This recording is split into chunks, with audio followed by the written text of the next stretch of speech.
What's up? This is L Boogie. Had some time, so I thought I would do a video today. And welcome back, people. It's been a minute. Last video I posted, I had published my third book. But today I wanted to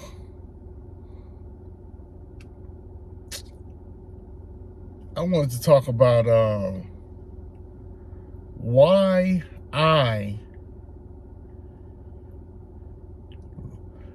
not only left the Democratic Party, but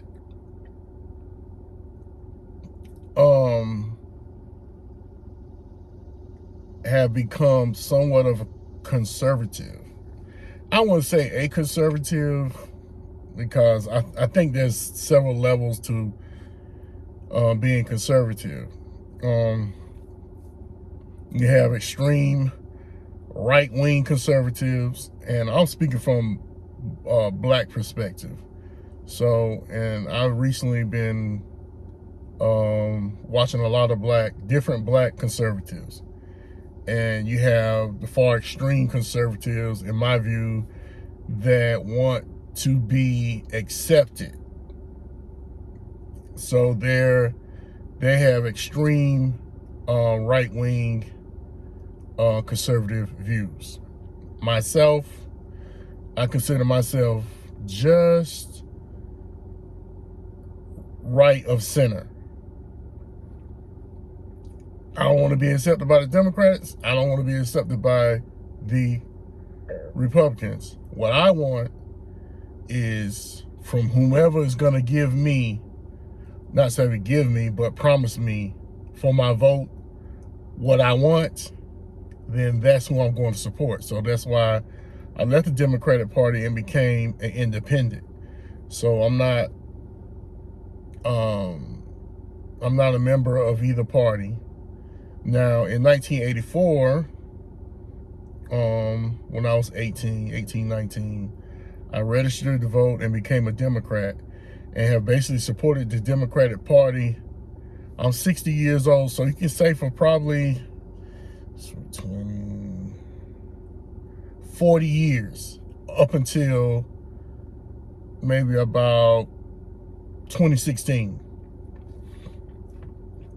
So you grow from 18 to I'm now 60 years old. Now from 18 to 60, you see a lot, so I've been seeing, okay, not too much progress, because we as a people haven't had a win or something that we've gotten specific to us that no one else can benefit from since the 1965 Voting Rights Act and the 1964 Civil Rights Act. Okay, I started seeing that growing up. You know, you're not paying any bills, but then once you get out to the real world, you see how things go, and you grow, and your beliefs and what you think is important to you, then you start seeing things differently. I voted for Obama twice, and after that I call him the Trojan horse, because what happened then, he ushered in LGBTQ rights. He catered to immigrants, and not too much. It was a big play. He's the last person that they'll be able to bring in that's not going to be thoroughly vetted and thoroughly questioned before they receive the black vote. So I think by them knowing this, they had to make some adjustments. So they were like, okay, one, the civil rights generation, our elders, they're passing on, and now Gen Z and the millennials and Gen X, they're having to deal with. And they're making demands. You have a younger generation that actually calls themselves the reparations generation. And what a lot of people don't know, if you don't watch social media, if you don't have several different channels, or I'll say forms of information to actually know what is going on, the young people have delineated, meaning that we are no longer African American, because that doesn't serve us, because you have people come over here from Africa that could be African American. So now we're foundational Black Americans, because we had to separate ourselves, become our own separate group in order to get separate attention. So a lot of people are unhappy with that, because they can't tether on or ride on our coats and eat off of us. So the younger people during this past election, it came out, they looked at the numbers from North Carolina and Georgia and noticed that a number of eligible voters and registered voters actually stayed home. Georgia was flipped in 2020 from red to blue. So if Georgia could be flipped one time, it could be flipped again. But it wasn't flipped, because you had over 1 million people that were eligible and capable of voting that didn't vote, and they did it on purpose. They used the vote as a weapon. And the same thing in North Carolina, you had maybe 750,000 people that were eligible to vote or capable of voting, or that didn't vote. That segment of younger people, they sat home, and some older people too, sat home and didn't vote. And with that, and Trump receiving more of the Black vote than any Republican have received, she lost. He won by a landslide. He won all the swing states and the popular vote. And ever since then, the Democrats they spazzing out. They spazzing. All this performative fight. And what the hell? They don't have any control, the House, the Senate, or the presidency. And when they did have it, they had a House when Bill Clinton was elected. They had both houses and the presidency. Same thing with Obama. What did Black people get? Specific to them, or specific to us. What did we get? Besides a bunch of symbolism, holidays, and Negroes in high places. Now, I know some of y'all are just satisfied with that.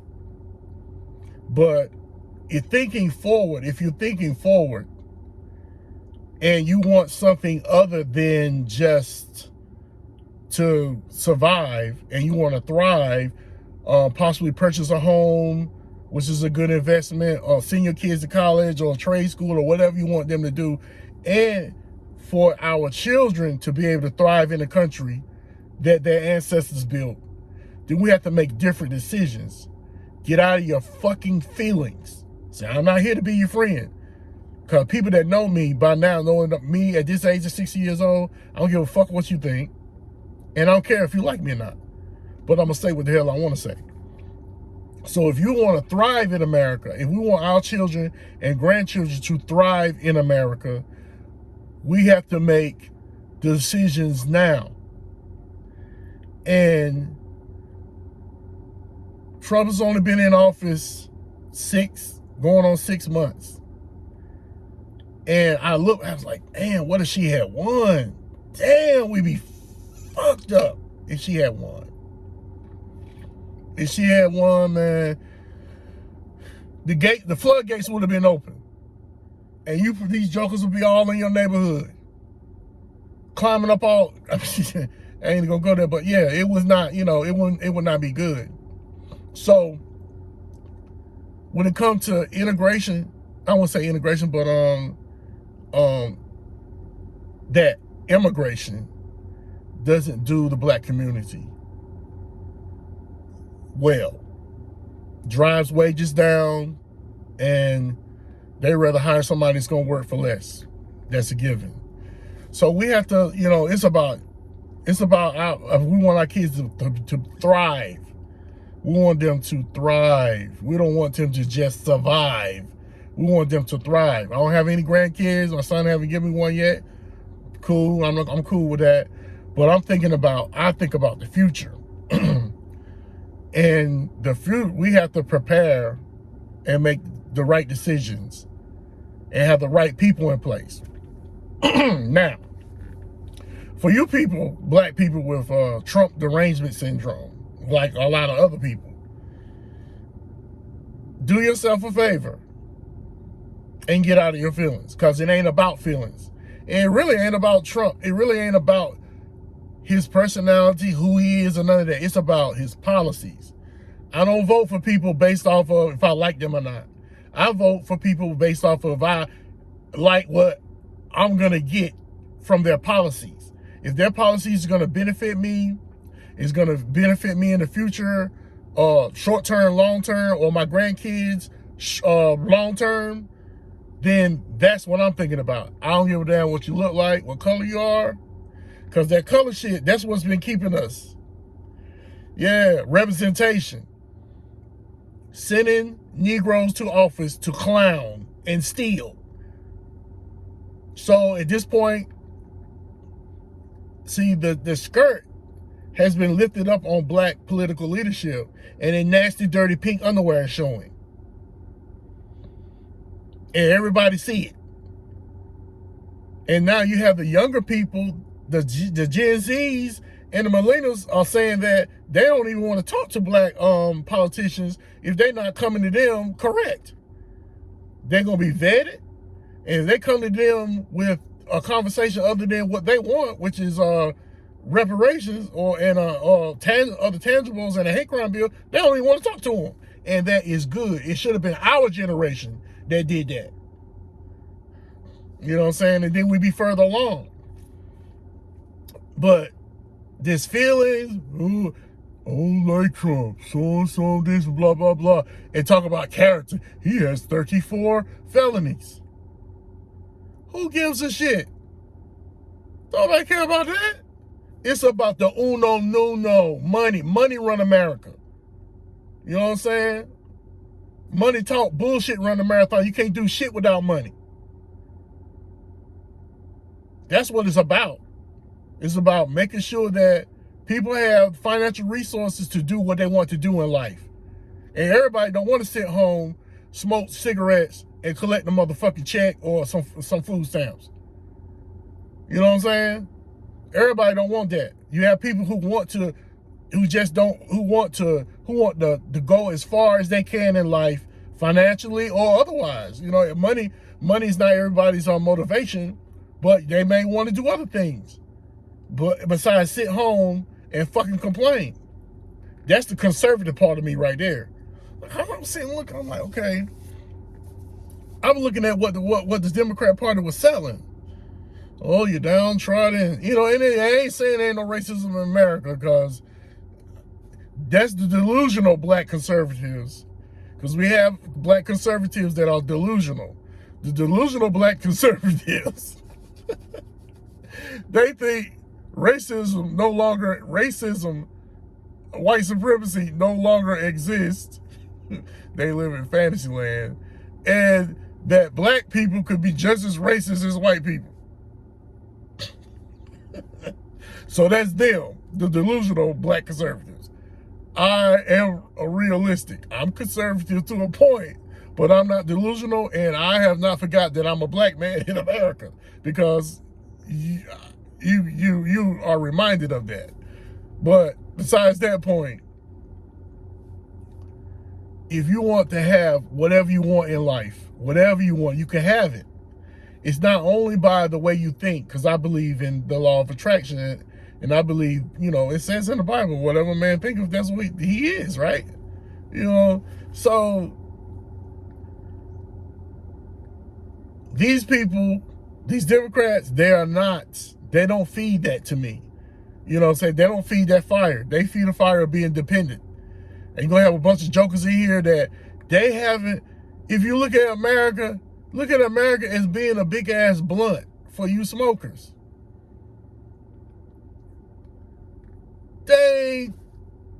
What?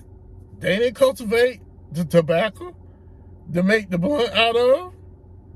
They ain't grow no weed. They ain't harvest no weed or nothing. They ain't put no money in on the blunt. They ain't put no money in on the weed. And they smoking. They smoking off of what our ancestors did. And I'm just using this as an analogy. Look at America as a blunt. Everybody, let's say, he got the best weed and got the best weed. But it had to be built to this point, and our ancestors had a large part in that. And us as a people and our kids and grandchildren, we should be first in line. But you do yourself a disservice when you keep supporting people that don't support you off of personality. Oh, Clinton could play the saxophone. He get on there and play the saxophone. He was a hoe. Oh man, he the closest thing to being a black man. That's not why you give somebody your fucking vote. That's not why. Obama cool. Yeah, I voted for Obama. He was our first black president. Oh, I took the bait twice, took hook, line, and sinker. But when that Novocaine wore off, and you could actually see what he was doing, that he was not one of us. He wasn't raised in a black household. His mother's white, and his father is African. He's not a foundational black American. So he can't feel what we feel. He didn't experience what we experience. But him being black was enough. I bet you we don't fall for that bullshit again. So now they done put up a few cats, Obama was, not Obama, but Kamala was supposed to be Obama 2.0. He hoping change, and what the hell, she was Joy? What the hell are you happy about? Hoping change. It should have been hope that something did change, but it didn't. So now they had to create a new voter base. And what people fail to realize is, why you think they fight so hard to keep these jokers in here? Why you think they fight so hard? Because the base, the Democratic Party's base, which are black people, have become unruly and demanding. And they refuse to bow the knee to their base. Now we saying that, okay, you want me to vote for what? I mean, Ketanji Brown Jackson, what's that? Juneteenth, what that? That ain't nothing. Those are symbolic gestures. Grow the fuck up. Especially if your ass is over. I ain't gonna say that because the young people, they like, man, these young people different. They different. These young people different. They ain't doing shit for free. They don't want to do things they get paid for. Hey, different. They ain't going for the okie doke. And they know going forward that they're not going to get the America they want with the present black voter base, because the civil rights generation is dying out. Our generation is the children. We're the children of the civil rights generation. We could have snapped some collars, but we didn't. But this generation coming behind us, I bet our kids and grandkids, they're not having that bullshit. They're not having. They say we ain't gonna vote. We're gonna have a damn non-voting party if we don't get what we want. So they're not gonna be able to get elected. So they want a new voter base. So they when it comes to the census, they count bodies. They don't count citizens. They count bodies. And these blue cities that they want to be able to count bodies so they can have more representation in Congress and the Senate. That's how you get representations based off your population and whatnot. So, and then Their plan was, if she had won, man, these jokers would probably be citizens. They probably would have, she probably would have wrote an executive order that made all their asses citizens and able to vote. Because they want to power, because they want America to move in a certain direction. And America's moving in the wrong direction. And then this, okay. To me, now I'm a Christian. I'm not a practicing Christian. Practicing Christian, that means you have Christian beliefs and you attend church and you live your life a certain way. I'm a Christian. I have Christian values, but I'm not a practicing Christian. Okay? If you a Christian, have Christian values, or a practicing Christian, how can you vote for a party that believes in abortion in the 9th month, want to alter little babies and kids physical because they've been sat long in a classroom to be confused about who they are, boy, sex-wise, boy or girl. So that got ushered in with Obama, y'all folks' daddy, and now he's even being exposed.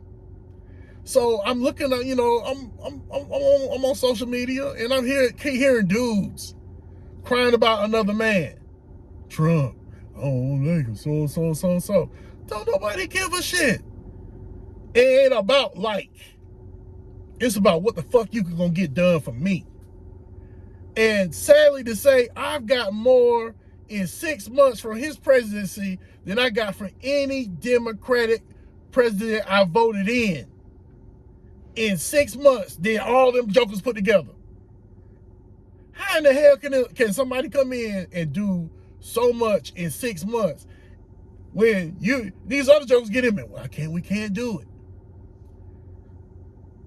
Biden came in and told the legacy civil rights bootlicks, he was telling them what he was gonna do. The Zoom got leaked. He told them niggas what he was gonna do and what he wasn't gonna do.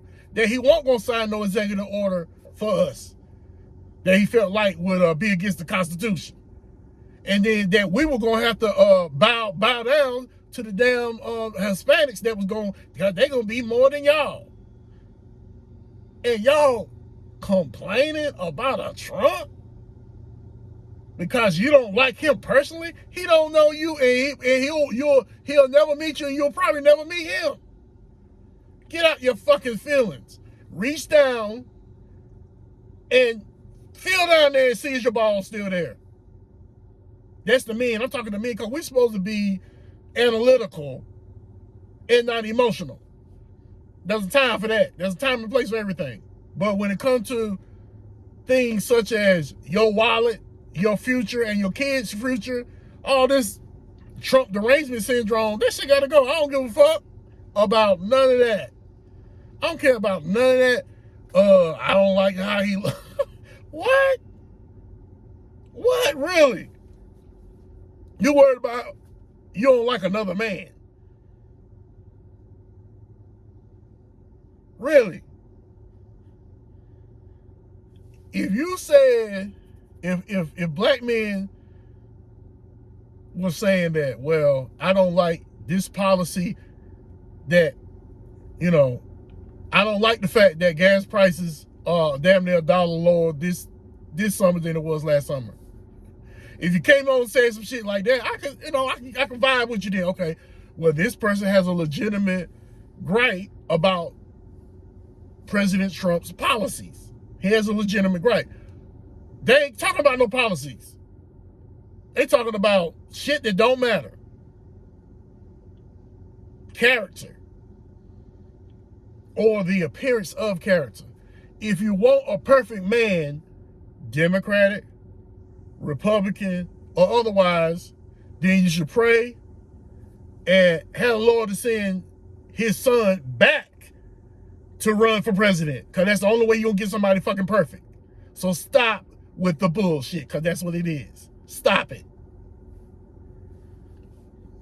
Because you don't like the fuck out of here. But anyhow, it don't make no sense. It just doesn't. You know what I'm saying? It doesn't make any sense. I don't get my blood pressure up over no light. You know what I'm saying? He ain't done everything that I like, but it's enough of what he's done since he's been in office. So I'm paid $2.75 for a gallon of gas the other day. Okay, those of you who don't like Trump or his policies, the next time you go pump some gas, and say you pump a gallon of gas, pump 1 gallon of gas, and when you go pay for your gas, save your gas $2.75. Pull $1 with it and make it $3.75. Say, man, I don't care about Trump. I don't care nothing about these low gas prices. And put $1 with it and give it to the damn cashier. And after the cashier look at you crazy and ask you, what is this for? Then tell her, I don't like Trump. Dummies. Don't make no damn sense. Hey, y'all know me. I'm uncut to a certain extent. But it's like, you gotta call, I mean, if it's stupid, it's stupid. You know, before, you know, we had to, it's been 60 years.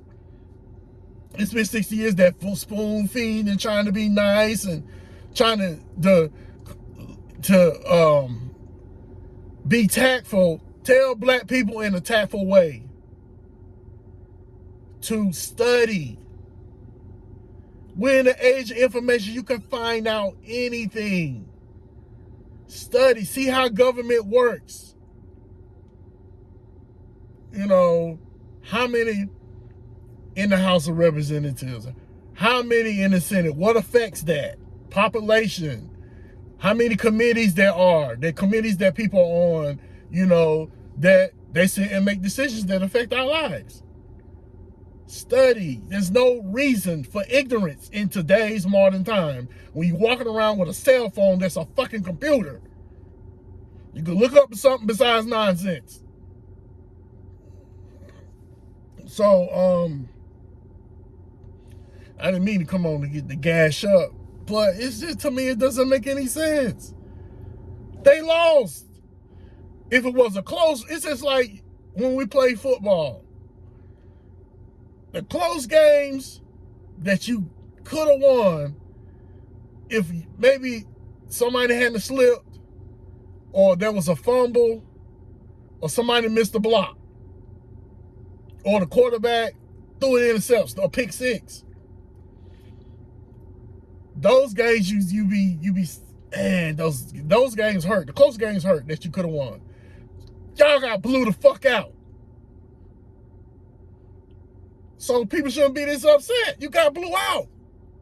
When you get blown out like that, then you know the coaches got to go back to the drawing board because maybe the scouting report was wrong, or they switched up. They won't run into defense that you practice with. It's a lot of other variables come into it when you get blown out.